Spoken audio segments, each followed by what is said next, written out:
Good morning, dear students. Today we are going to start the new topic, that is differentiation.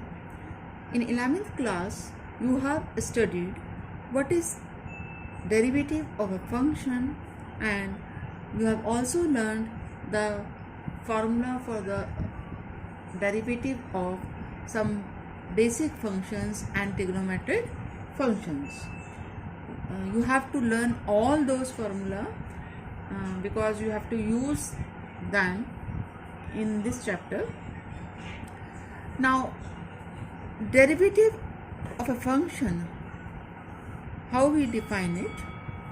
Let y is equal to fx be a real function, then derivative of fx will be denoted by f dash x, you can write, or y dash, or df by dx, or you can write dy by dx, and it is defined as f dash x equal limit h tends to 0 fx plus h minus fx upon h, provided this limit exists, and here h is a small positive quantity. Now this limit exists means it should be defined. Now this is in general we have defined, but at a particular point within the domain of the function, how we define the derivative. Suppose C is a point in its domain, then f dash C will be equal to limit h tends to 0 f c plus h हो जाएगा. अब हम c point पे निकाल रहे हैं तो x की जगह क्या आ गया, c plus h minus F C divided by h. Again the same condition, this limit should be defined. Now what are the rules of derivative, or you can say what are the algebra of derivative? The first is if ux and vx are two real functions and we have a sum of these two functions or the difference of these two functions, then how will you find its derivative? Then its derivative will be u dash plus minus v dash. मतलब उन दोनों functions का अलग अलग derivative निकाल कर अगर add some हो रहा है तो सम कर देंगे, डिफरेंस हो रहा है तो डिफरेंस कर देंगे. मतलब if you have two functions like ux and vx, you can write it as, if you want to find d by dx of ux plus vx or ux minus vx, then separately दोनों का derivative निकाल के plus या minus करेंगे. Second is product rule और Leibniz rule. Means u v का derivative क्या होगा, u multiplied by derivative of second function plus v multiplied by derivative of first function. Means d by dx of uv will be equal to u dv by dx plus v du by dx. जैसे suppose हमने दो functions ले लिए, एक function है हमारा x square, you x को हमने मान लिया एक्स स्क्वायर, और दूसरा फंक्शन है साइन एक्स, और आपको x square multiplied by sine x का डेरिवेटिव निकालना है. तो क्या करेंगे हम, फर्स्ट इसको ये यू एक्स है और ये फंक्शन हमारा वी एक्स है, तो पहले एक फंक्शन को एज इट इज लिखेंगे multiplied by derivative of second function, फिर सेकेंड फंक्शन को एज इट इज लिखेंगे sine x multiplied by derivative of first function. इसी तरह से अब कोशेंट रूल है.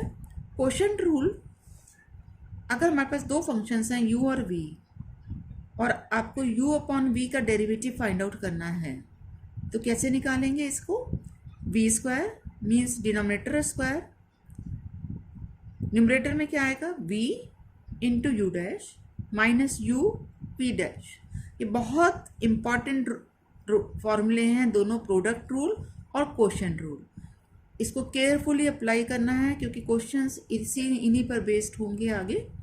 तो आप फॉर्मूला ध्यान से याद रखिए कि न्यूमरेटर में क्या आ रहा है हमारे पास। कुछ बच्चे इसका रिवर्स लिख देते हैं, u v dash minus v u dash. तो फॉर्मूला याद करिए ठीक से। इसको हम ऐसे भी लिख सकते हैं, means you are finding d by D x of u upon v. तो v square v into d by D x of u minus u into dv by dx. Now we have a theorem that if a function is differentiable at a point C, then it is continuous at that point also. Theorem. This is important theorem. You have to remember this. If a function f is differentiable at a point C, then it is also continuous at that point. मतलब हर differentiable function continuous होगा, पर इसका reverse true नहीं होता है। हर continuous function differentiable नहीं होता है। इसको हम प्रूफ कर सकते हैं बड़े आराम से। Since f is differentiable at c,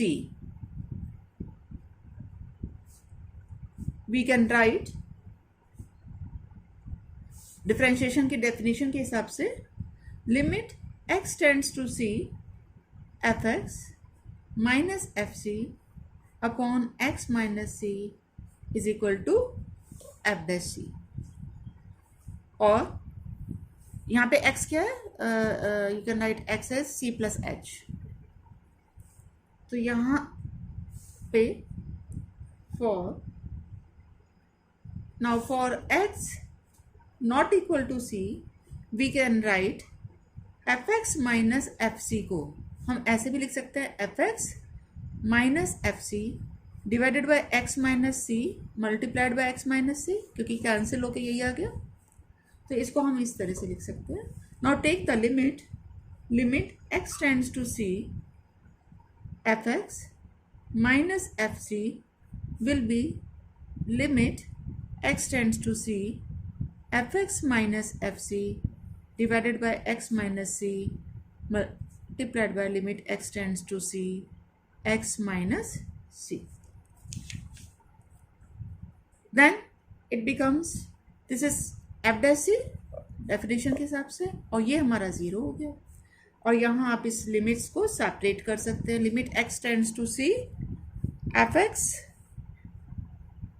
minus limit x tends to c f c, और ये राइट हैंड साइड 0 हो गई, तो इसको यहाँ ट्रांसफर करिए।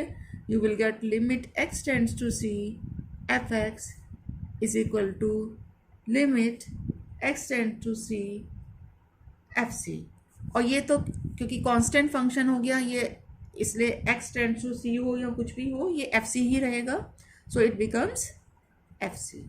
और ये हमारी कंटिन्यूटी की डेफिनेशन है कि a function fx is continuous at c if its limit is equal to value of the function at c. It means it shows f is continuous at c. So ये तो हमने particular point पे check करा है। तो अगर कोई function differentiable है, डिफरेंशिएबल मतलब अपने डोमेन के हर पॉइंट पे डिफरेंशिएबल है, तो वो हर पॉइंट पे कंटिन्यूअस भी होगा। सो you can right every differentiable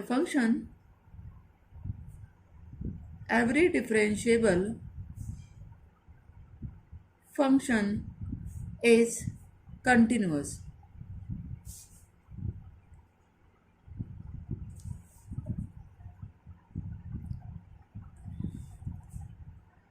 But every continuous function is not differentiable, but every continuous function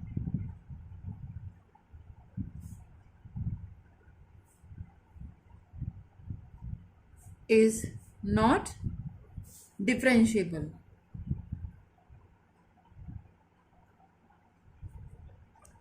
For example, suppose fx is equal to mod x.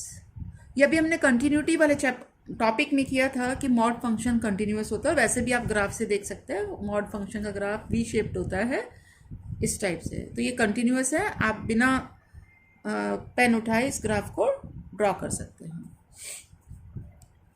तो यहाँ पर अगर आप इसकी लिमिट निकालें, लेफ्ट हैंड डेरिवेटिव निकालें, it will be limit h tends to 0 f0 minus h minus f0 divided by minus h. ये हमने 11th क्लास में सीखा था कैसे लेफ्ट हैंड डेरिवेटिव और राइट हैंड डेरिवेटिव निकालते हैं. जब लेफ्ट हैंड डेरिवेटिव निकालना है तो यहाँ पर आपके पास 0 माइनस h हो जाएगा, 0 पे निकाल रहे हैं तो. और f0 माइनस h हो गया means minus h, f minus h, और f माइनस h यहाँ गिवन फंक्शन के हिसाब से माइनस h का डेरिवेटिव. f0 यहाँ से 0 हो गया divided by minus h limit h tends to 0. ये क्या हो गया हमारे पास, it will be h upon minus h limit h tends to 0, that is minus 1. And right hand derivative is limit h tends to 0 f0 plus h minus f0 upon h. f0 plus h, 0 plus h minus 0 divided by h limit h tends to 0. ये हो गया हमारे पास limit h tends to 0 h upon h, that is 1. तो यहाँ क्योंकि left hand derivative right hand derivative के equal नहीं है तो हम कह सकते हैं इसका डेरिवेटिव एग्जिस्ट नहीं करेगा, जबकि ये एक कंटिन्यूअस फंक्शन था. So here left hand derivative not equal to right hand derivative at x is equal to 0, therefore fx is not differentiable at x is equal to 0, but fx is continuous at x equal to 0. Now we will study how to find the derivative of composite functions.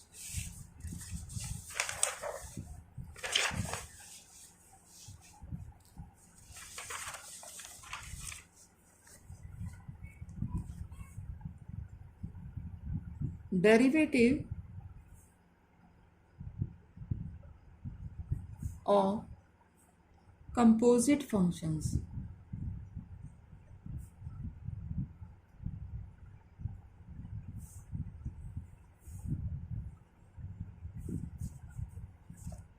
यहाँ पर composite function मतलब जो दो functions के composition के form में या दो से ज़्यादा फंक्शंस के कंपोजिशन के फॉर्म में लिखा जा सके, जिन फंक्शंस को उन्हें हम कंपोजिट फंक्शंस कहेंगे. जैसे इसको हम एक एग्जांपल से पहले समझेंगे. जैसे हमारे पास suppose y is equal to 2x plus 1 cube है and you have to find its derivative. तो एक तरीका तो ये है कि आप इसको a plus b whole cube से खोल दीजिए और उसके बाद उसका डेरिवेटिव निकाल लीजिए, तो वो तो सीधा हो जाएगा, पॉलिनोमियल बन जाएगा और पॉलिनोमियल की हर टर्म का डेरिवेटिव निकाल. दूसरा तरीका क्या है, हम इसको कुछ मान लेते हैं बेस को. Let t is equal to 2x plus 1. तो y क्या हो गया हमारे पास, t क्यूब, मतलब y अब t का फंक्शन हो गया. एक्स का फंक्शन नहीं है, और टी किसका फंक्शन है, एक्स का। तो यहाँ हम जब इसे एक्स के रेस्पेक्ट में डिफ्रेंशिएट करेंगे तो क्या होगा, ये पहले तो टी का फंक्शन है तो टी की रेस्पेक्ट में डिफ्रेंशिएशन होगा D by D T of T cube. फिर टी किसका फंक्शन है, एक्स का, so D by D x of T, that is D by D T of T cube multiplied by D by D x of 2x plus 1। ये हमने 11th class में भी chain rule पढ़ा है। So you can write it as 3t square, और 2x plus 1 का derivative क्या है, 2x, x का डेरिवेटिव 1 और 1 का कौन 0, सो इट इज मल्टीप्लाइड बाय 2। अब आप t को सब्सटीट्यूट कर दीजिए, t क्या है 3, 2x plus 1 square multiplied by 2, तो 3 2 6 हो गया, यू कैन राइट इट 6। तो यहाँ पर हमारे पास ये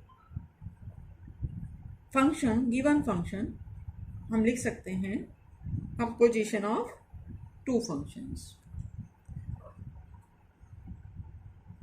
अब इसके बेस पर हम एक्सरसाइज करेंगे 5.2।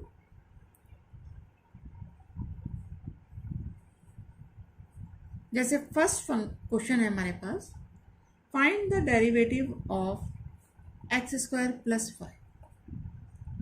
तो क्या करिए, इस एक्स प्लस स्क्वायर प्लस 5 का कुछ मान लीजिए, let x square plus 5 equal t, ये वाई है सपोज, तो वाई क्या बन गया साइन टी, और हमें डिफ्रेंशिएट करना है एक्स की रिस्पेक्ट में, तो differentiating with respect to x you will get dy by dx is equal to, यहाँ तो ये t का फंक्शन है तो इसको आप क्या करेंगे, पहले t की रेस्पेक्ट में डिफरेंशिएट करेंगे, और t किसका फंक्शन है x का, तो multiplied by dt by dx।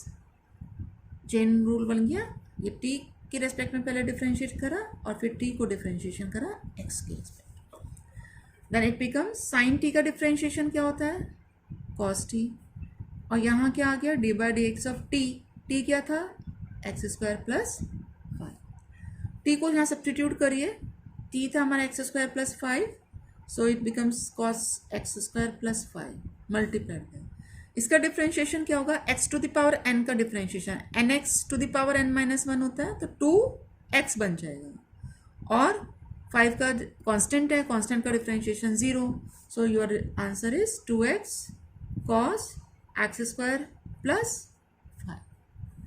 आप इसे डायरेक्ट भी कर सकते हैं, आप इसको दिमाग में सोच के डायरेक्ट कि पहले हमने साइन का डिफरेंशिएशन करा, साइन किसका फंक्शन है, साइन का डेरिवेटिव क्या होता है कॉस, तो साइन का derivative cos x square plus 5 आ गया।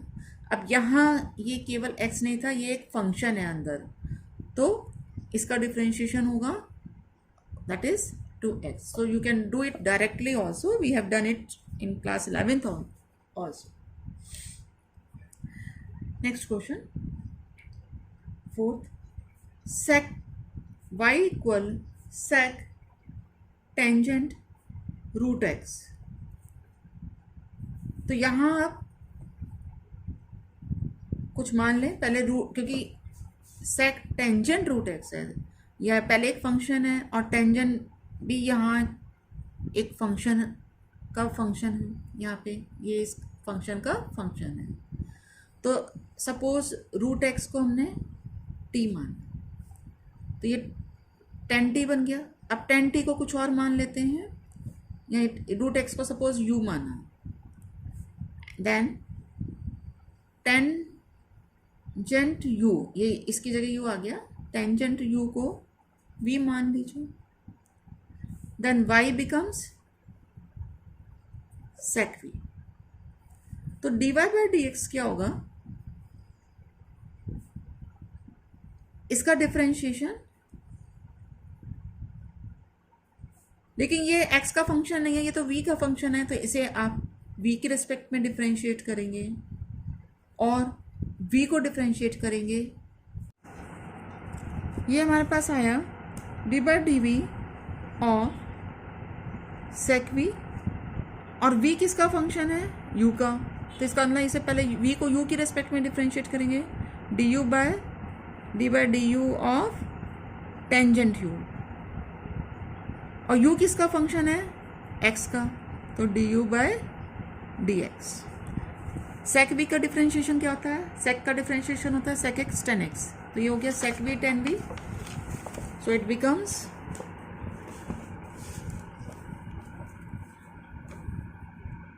dy by dx is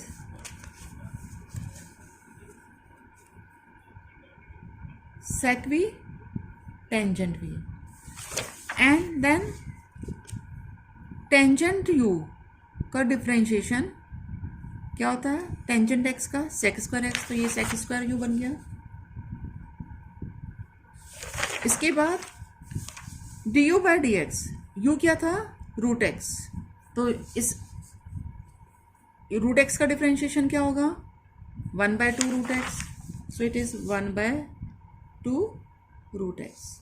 अब आप इसको सब्स्टिट्यूट करिए, sec v टेंजेंट u था और u क्या था, रूट x, तो इसकी जगह आ गया टेंजेंट रूट x, तो in place of v you have to write tangent root x, then tangent of tangent root x, and sec square u is root x, so we have to put root x and divided by 2 root x।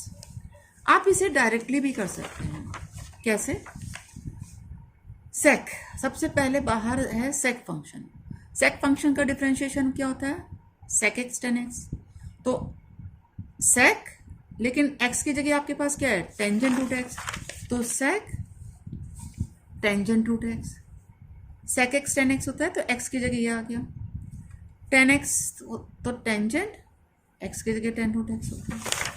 अब ये आपका अंदर खुद एक function है, तो इस function का डिफरेंशिएशन, टेंजेंट का डिफरेंशिएशन क्या होता है, sec स्क्वायर, तो यहाँ पे हो गया sec स्क्वायर, किसका, अंदर क्या है, रूट x, तो sec square root x।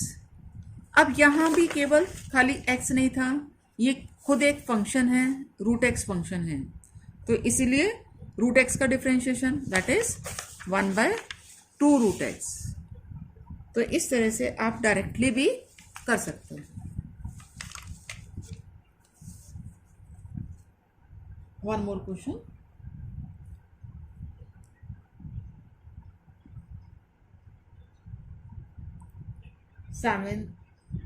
sixth question, y equal cos x cube sin square x to the power 5, so dy by dx क्या होगा, यहाँ क्योंकि ये दो फंक्शंस हैं, इनका प्रोडक्ट हो रहा है, मतलब u डैश v हो रहा है एक तरह से, तो यहाँ हम प्रोडक्ट रूल अप्लाई करेंगे, सो you can right cos x cube into d by D x of sin square x5 plus sin square x5 into d by dx of cos x cube।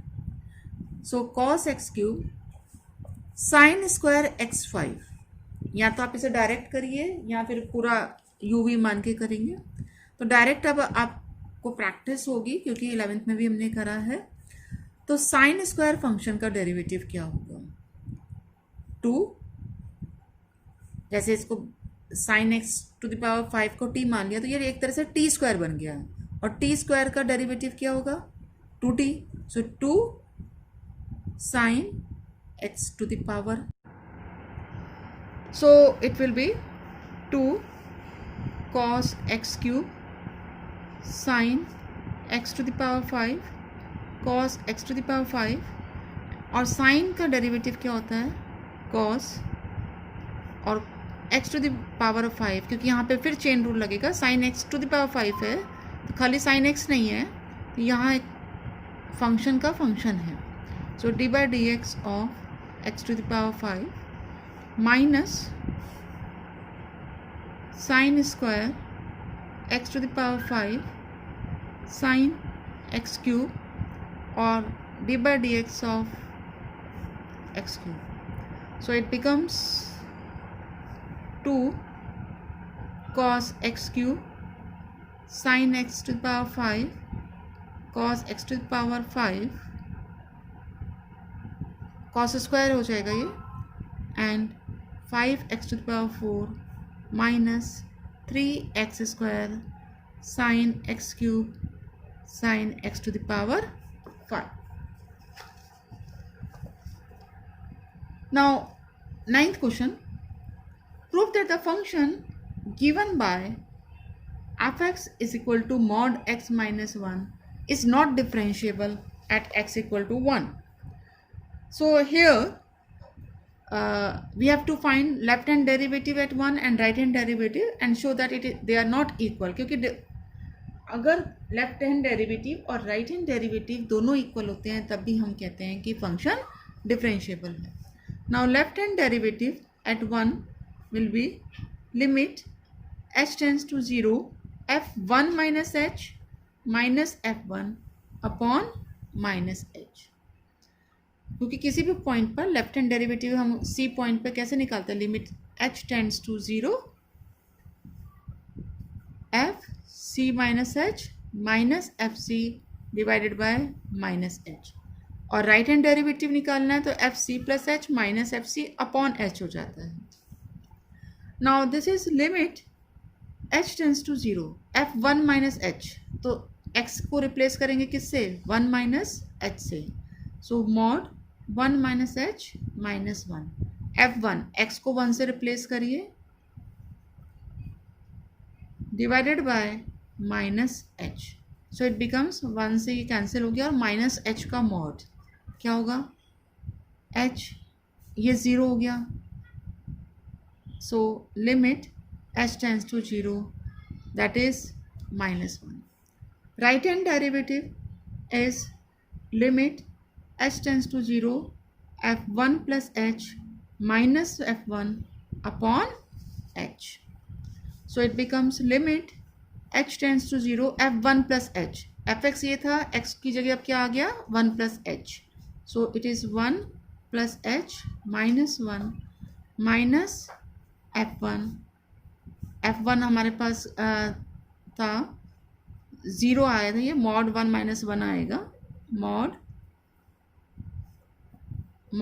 1 minus 1 divided by h. So it becomes limit h tends to 0. ये cancel हो गया और ये 0 था हमारे पास. So it is h upon h, that is 1. So here left hand derivative is not equal to right hand derivative. Therefore fx is not differentiable